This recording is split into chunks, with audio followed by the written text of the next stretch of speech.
Arts Council of Winston-Salem and Forsyth County is hosting a tribute concert tonight honoring the life and legacy of the late Dr. Pamela Howland. Howland was a teacher in the music departments at Wake Forest University, UNC School of the Arts, and UNC Greensboro. I'd like to welcome in Chase Law now. She's the president and CEO of the Arts Council. Chase, thanks for joining us and good morning to you. How are you doing? Good morning. Good morning. Thank you so much for having me. You bet. What music will be featured at the concert tonight?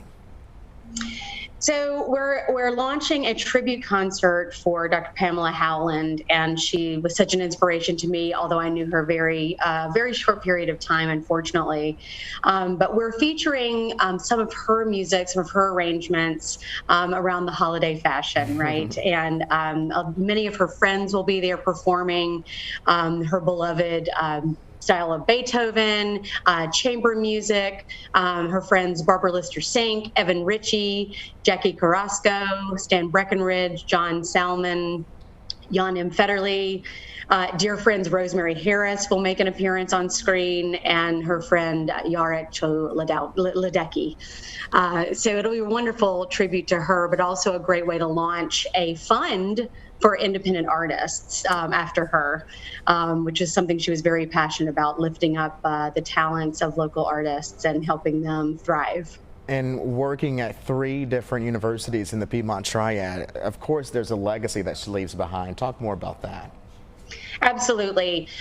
She was an educator devoted to her craft.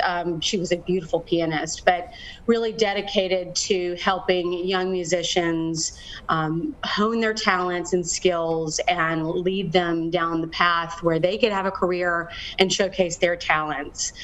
She was on this earth way too short of a time and had so many more talents to give, and we hate that she is no longer with us, although she is with us in spirit and will continue to live on with her name, and the spirit of developing this fund.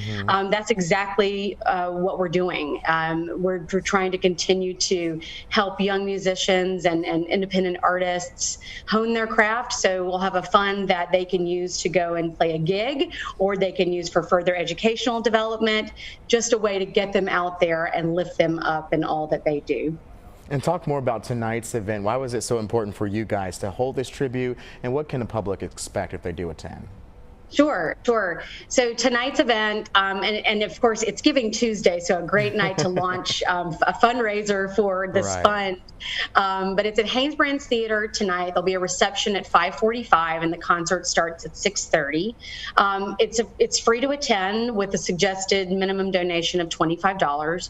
We're working to raise $10,000 tonight, at least $10,000 tonight, and hopefully that will continue to grow. Right now we have a pretty full house. We do have some seats available, so if you can join us, we do invite the community to come by. It should be a wonderful concert, and again, honoring the life and legacy of our dear friend. But I will tell you, I said I had met her after my coming to the Winston-Salem area last December. I met her in the early spring, and immediately was inspired and touched by her. She moved me to tears. She played a beautiful piece that she had arranged that was a classical piece paired with a Beatles piece, and it was awe-inspiring. And I knew from that moment I was hooked on Pam and wanted to spend as much time with her as possible. And unfortunately, that was cut short. But this is a great way where, as we talked about lifting up artists and what the Arts Council could do with her help back in the spring, we knew that now a way to honor her and continue that conversation and that promise. We knew the Arts Council and her friends had to put this together. It sounds like she is was a very vibrant woman. Chase, thank you so much for your time this morning. And if you missed those details, the concert is taking place tonight at the Haynes Brands Theater there in Winston-Salem. Again, it starts at 6:30. It is free, but like Chase mentioned, the suggested donation is $25. You can learn a lot more right now and reserve your seat tonight at intothearts.org. But let's go ahead and send things